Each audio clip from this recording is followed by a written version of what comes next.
Mishnah today on Daf Pei Vav Amud Aleph. The Mishnah begins with a halacha regarding Peiletas Shechva Zera, which I'll explain in a moment.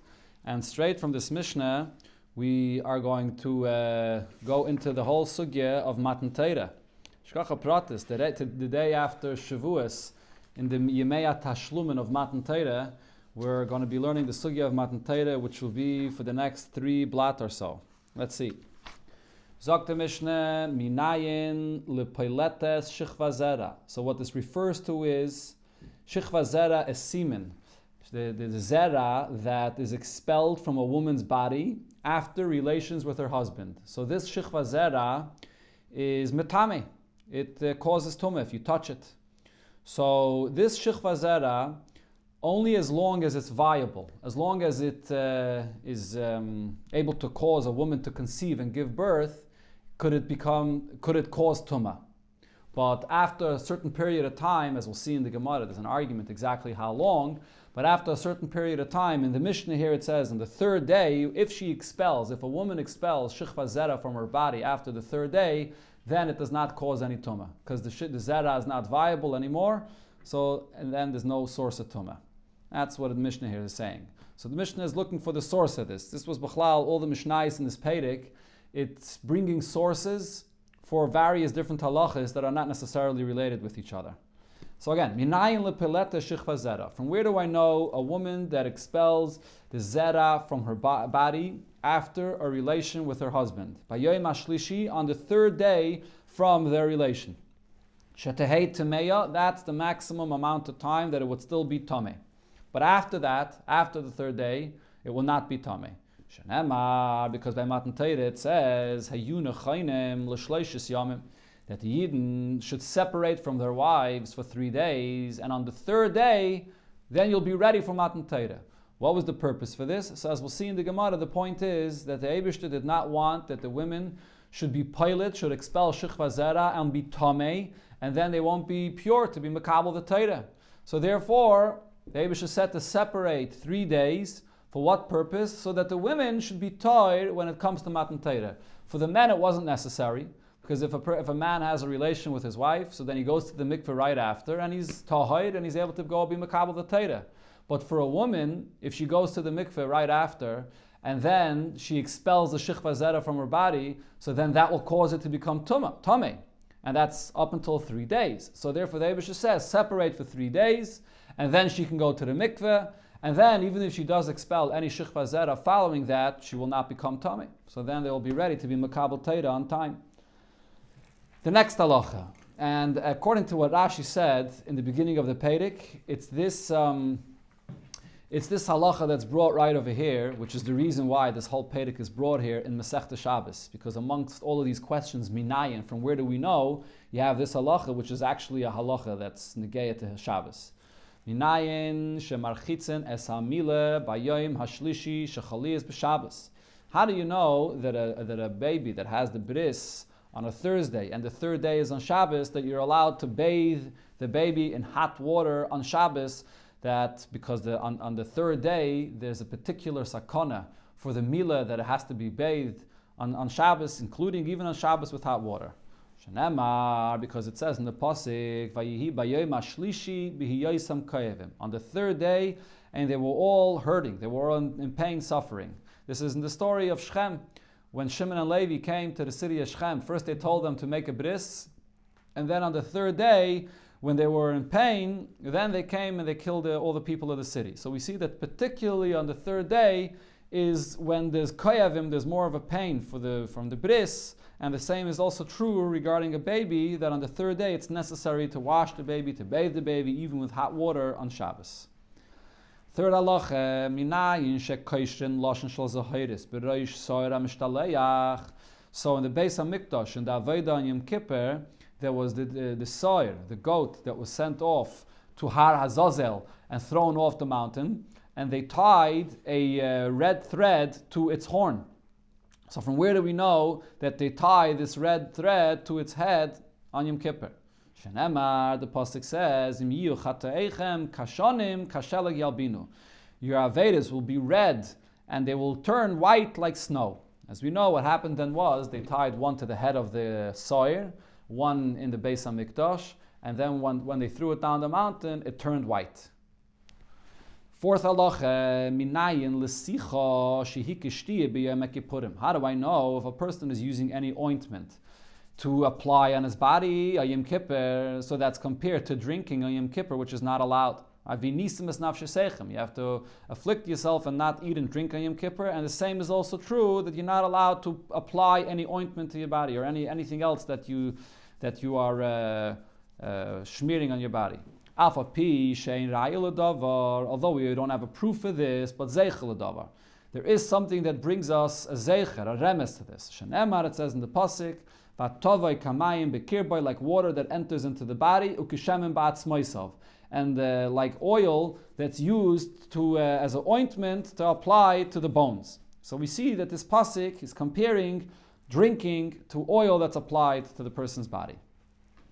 Okay, so the Gemara. How does any of this have anything to do with any of it? They have none of these things have anything to do with each other. This entire Perek brings minayin. It goes through many different halachas that are brought in Mishnayos in other places, and it brings the source from them from the pasuk.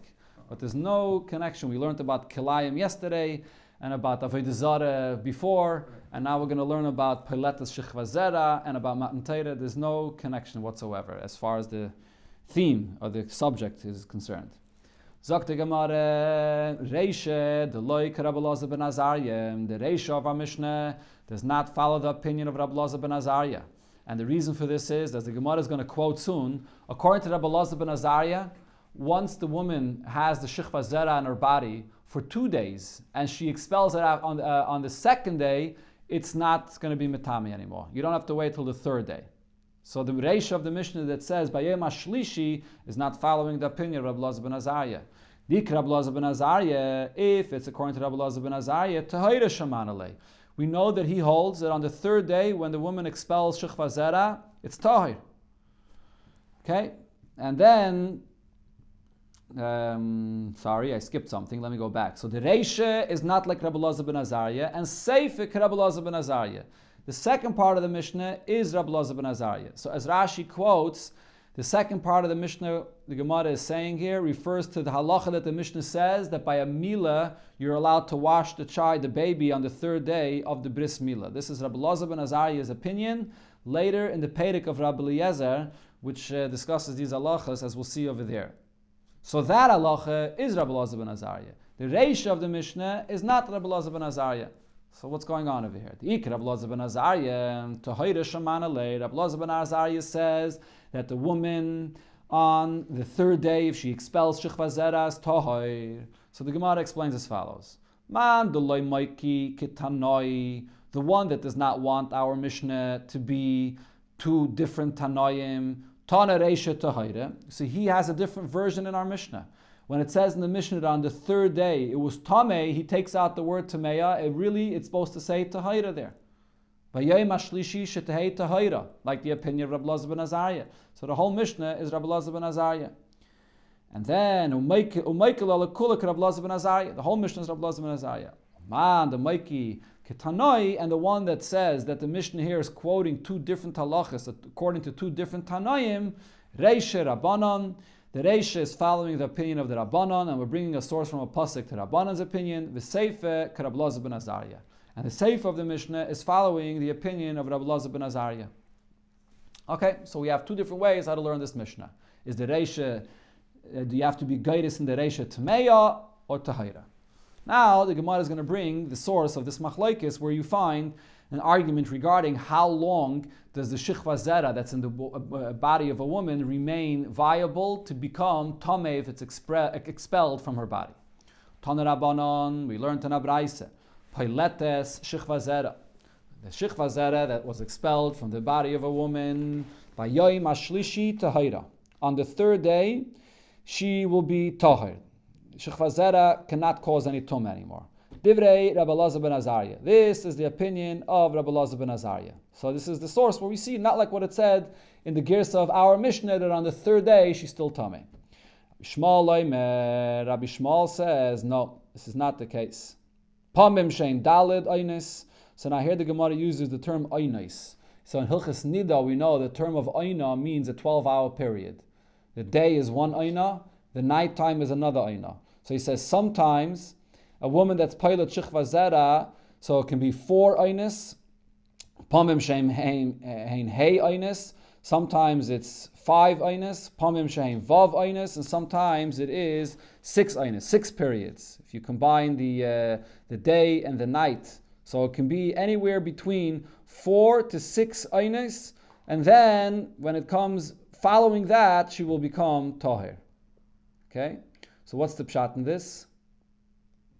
What is the Rabbi Shmuel saying over here? Rabbi Shmuel actually holds that the time that the person would become, that a woman remains tameh, extends further than what Rabbi Elazar ben Azariah said. It goes even up to vav einis, 6 full einis.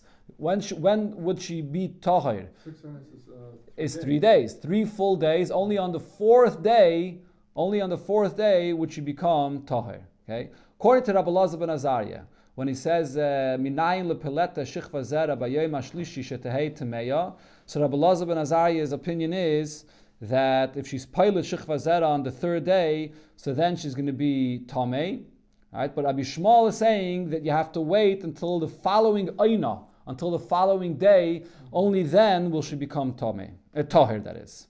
Okay, so Rabbi Shmuel is saying that you have to wait sometimes up to 6 ainis. The point over here is that both according to Rabbi Elazar ben Azariah and according to Rabbi Shmuel, when we talk about 3 days, or according to Rabbi Shmuel, the 4th day, it's not necessarily exactly the amount of time that matters. It's the day in the calendar that matters. If a person had a relation with his wife on a Wednesday, so then you count 3 days from there, and then on the 3rd day she becomes tahir. According to Rabbi Shmuel, you count 3 days, and then on the 4th day she becomes tahir.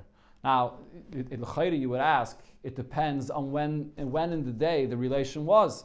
If it was Tuesday night, Wednesday morning, Wednesday afternoon, there could be almost a difference of 24 hours.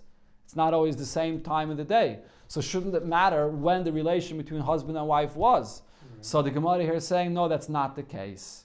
That if he had a relation with her the night before, at the beginning of that day on the calendar, so then you're going to have the full 6 ainis of those 3 days. You're going to have to wait the full 6 periods of 12-hour periods of day and night until you come to the 4th day in order to be tahir, according to Rabbi Shmuel. According to Rabbi Elazar ben Azariah, you don't have to wait till the 4th day. On the 3rd day, she'll become tahir. On the 3rd day is when she becomes tahir, so therefore it's one period less than according to Rabbi Shmuel. But again, the point is that as long as there's a 3rd day on the calendar, she becomes tahir. Even if it's not a certain length of time as far as the 12-hour periods are concerned. You have to look at the number of the day in the calendar, regardless when the relation was. 3 days, and one person says 6 einis, which is not necessarily the same thing. Correct. Yeah. So let's look inside the Gemara. Let's go weiter. Another opinion. Rabbi Kiva says, L'olam hey. We always say that it's going to be 5 periods of 12 hours, which would be a total of 60 hours. Okay, so from when he had a relation with his wife, it's always 60 hours later. Rabbi Kiva's opinion seems to be begashmi, it's more logical. It's not depending on the calendar, the day in the calendar, the day of the week. If the relation was on a Wednesday, so then according to Rabbi Elazar ben Azariah, on Friday she would be tahir. According to Rabbi Yishmael, on Shabbos she would be tahir. We don't look at the day of the week, we actually look at the length of the time. And it's always going to be the length of 5 periods, 5 ainis, which means 5 periods of 12 hours, if we're going to have night and day, and each period is going to be 12 hours. So it's always going to be 12 hours times 5, 60 hours. That's what it is. L'olam hey. Not only that, Rabbi Kiva adds even more. Miktsas eine rishayna, neisten la miktsas eine shishis. If the relation between husband and wife was a bit into the first aina, the first 12-hour period. So for example, if the night, the first period begins at 6 o'clock, so the relation between husband and wife was not 6 o'clock, but it was 2 hours in, 2 hours later. So then what do? He says, you add so you add those 2 hours that you're missing from the beginning. So you add another 2 hours at the end, that you have to count full 60 hours. Regardless when the relation was, that's how you count. 12 periods, not 12 periods, sorry, 6 periods, again, 5 periods of 12 hours, which will be a total of 60 hours. That's the opinion of Rabbi Akiva. Okay, so we have 3 opinions over here, Rabbi Elazar ben Azariah, Rabbi Shmuel, and Rabbi Akiva, and the Gemara is going to bring the source now for these 3 opinions. Then after that, the Gemara is actually going to bring a 4th opinion. And all of this is based around the Prisha that the Eibishter tells Yidden to do as a preparation for Matan Torah. And once we see how long that Prisha, that separation from husband and wife was required, so we could determine how long is the Tumah still there when an Isha is Peletas Shechva Zera. Sagt the Gemara, Amru Rabbana Kamed Rav Papa, Va'amri la Rav Papa le Rava. The Rabbanan said in front of Rav Papa, and others say that Rav Papa said to Rava as follows. Bish Leimer Rabbi Elazar ben Azariah. It's well understood the source of Rabbi Elazar ben Azariah's opinion, Ki Rabbanan. They follow the opinion of the Rabbanan. The Omri Behei Ovet Prisha. As we'll see soon in the Gemara, there's a big machlokes between the Rabbanan and Rabbi Yosi regarding the schedule of Matan Torah. When did the Eibishter tell Yidden to do the Prisha to separate from their wives? Everybody agrees that Matan Torah happened on Shabbos. This is what the Gemara says later. Kula alma b'Shabbos nitna Torah. But now the question is, when did the Prisha begin? Did the Prisha begin on Thursday? Or did the Prisha begin on Wednesday? So now the Gemara says, according to Rabbi Elazar ben Azariah, he follows the opinion of the Rabbanan. The Prisha began on Thursday. The Omri behei ovet Prisha. So what are the 3 days? The 3 days is Thursday, Friday, and then Shabbos. On the 3rd day, you can go to the mikveh and you're tired, and you can be makabel the Torah on the 3rd day. That's Rabbi Elazar ben Azariah's opinion. Now, just to go back to the point that we said before. So the Prisha began on Thursday. Now, if a person has a relation with his wife on Thursday, that could be Wednesday night, which according to the Jewish calendar, the day Thursday begins Wednesday night. It could be Thursday morning. It could be Thursday afternoon. It could be late Thursday afternoon. So Thursday is a long day, a 24-hour period. But the Prisha was Thursday, Friday, and then Shabbos, the 3rd day, they're ready for Kabbalah Satayra. They can go to the mikveh, and after that, if she's Peilet Shechva Zera, she won't be Tomei anymore. How long of a period it is in the 12-hour periods of each one of these days, that doesn't matter. What matters is that you have a Thursday, you have a Friday, and then you have a Shabbos. This is the source of Rabbi Elazar ben Azariah's opinion. The same we could also say with Rabbi Shmuel. Rabbi Shmuel says that you have to wait until the 4th day. Rabbi Yosi. Rabbi Shmuel follows Rabbi Yosi's opinion. What was Rabbi Yosi's opinion? As we'll see later in the Gemara, the Omar, he said, B'dalad David Prisha. When the Eibishter told them to separate from their wives, it was on a Wednesday. So therefore there's another day. Wednesday, Thursday, Friday, and then on Shabbos, they're ready to be Makabel the Torah. 3 full days. 3 full days, and only on the 4th day, correct. But it doesn't have to necessarily be 3 full days. The point is that only on the 4th day of the calendar, the 4th day, then they're ready to be Makabel Torah. Meaning, not necessarily was it a full Wednesday. Let's say it was the Prisha began from late Wednesday afternoon.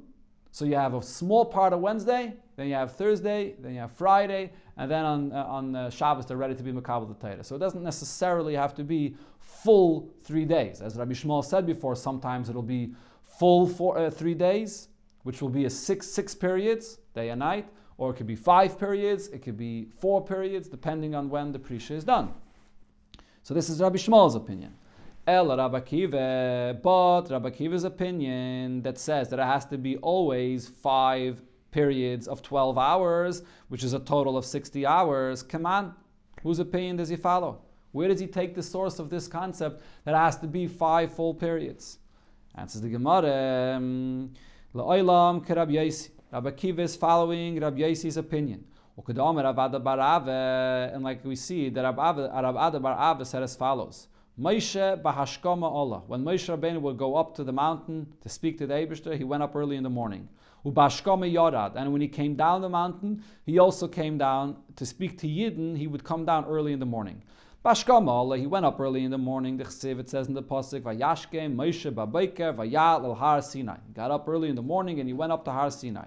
Bashkome Yorad, early in the morning he comes down as well. T'chsiv lech reid, come go down. Va'alisa ata va'aron imach, you and Aaron HaKohen will come up together.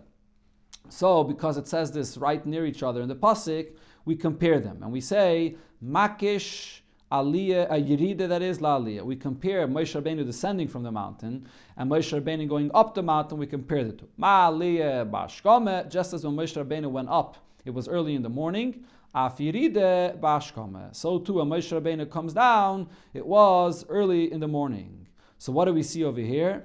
Moshe Rabbeinu, when he came down Wednesday, it was Wednesday early in the morning when he came down, and he told the Yidden to separate from their wives. So therefore, you're going to have 5 periods until Shabbos morning.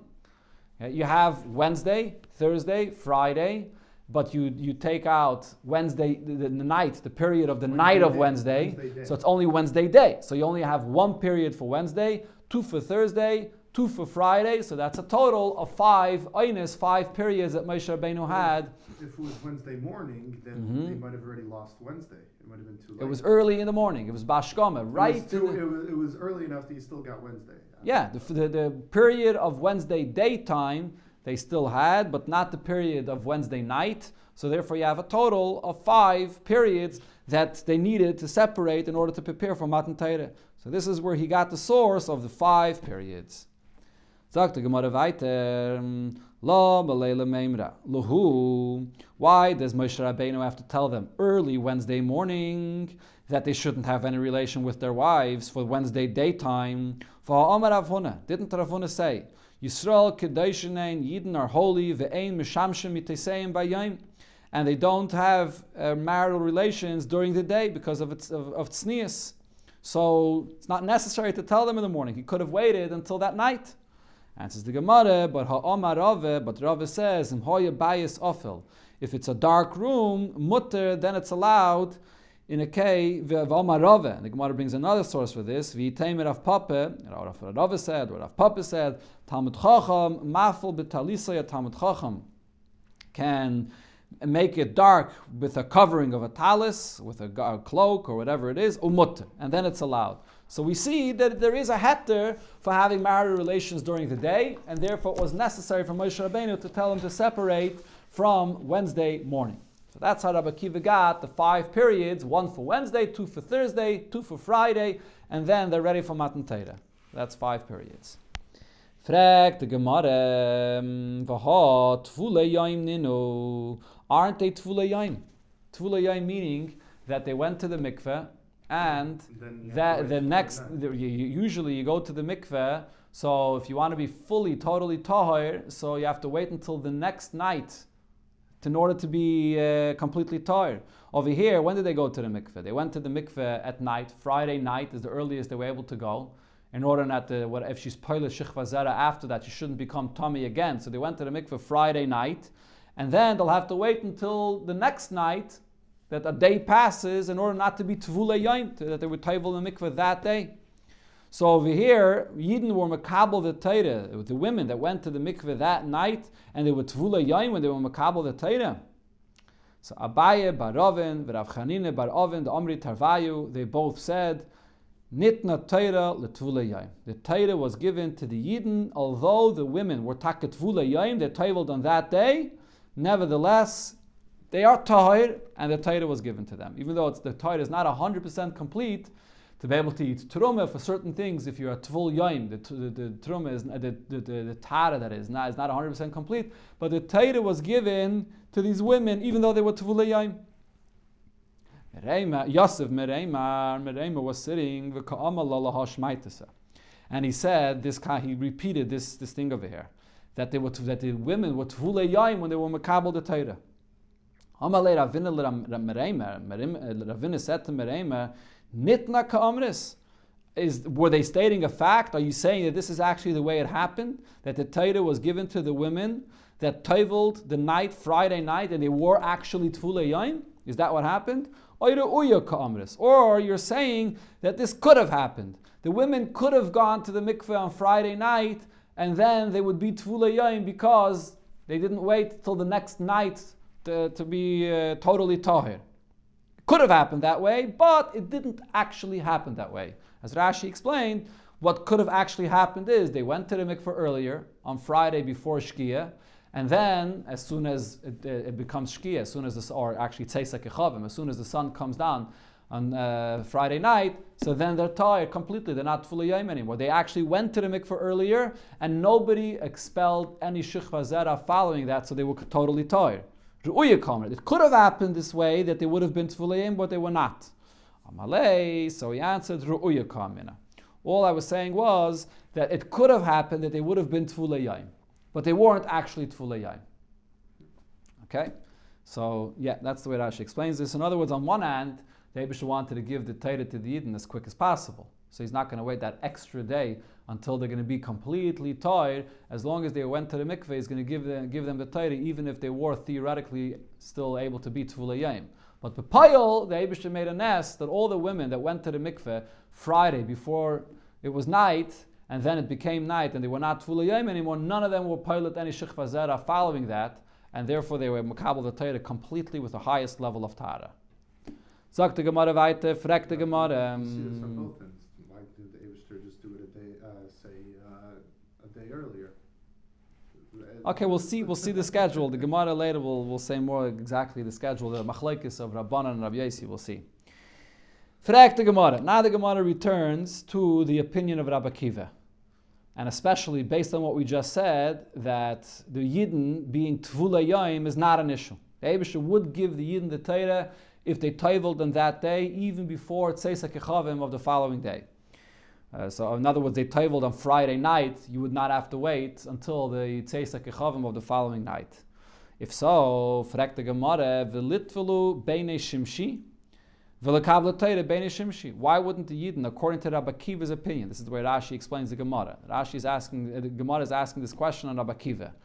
What did Rabbi Akiva say? You need 5 full periods for the woman to be tired if she expels shechva zera after that. So what are the 5 periods? Wednesday 1 period, Thursday 2 periods, Friday 2 periods, and then Friday night, if you pilot shechva zera, then it's not a problem. So by Friday night, she can go to the mikveh. And if she can go to the mikveh Friday night, maybe she can give the Torah Friday night.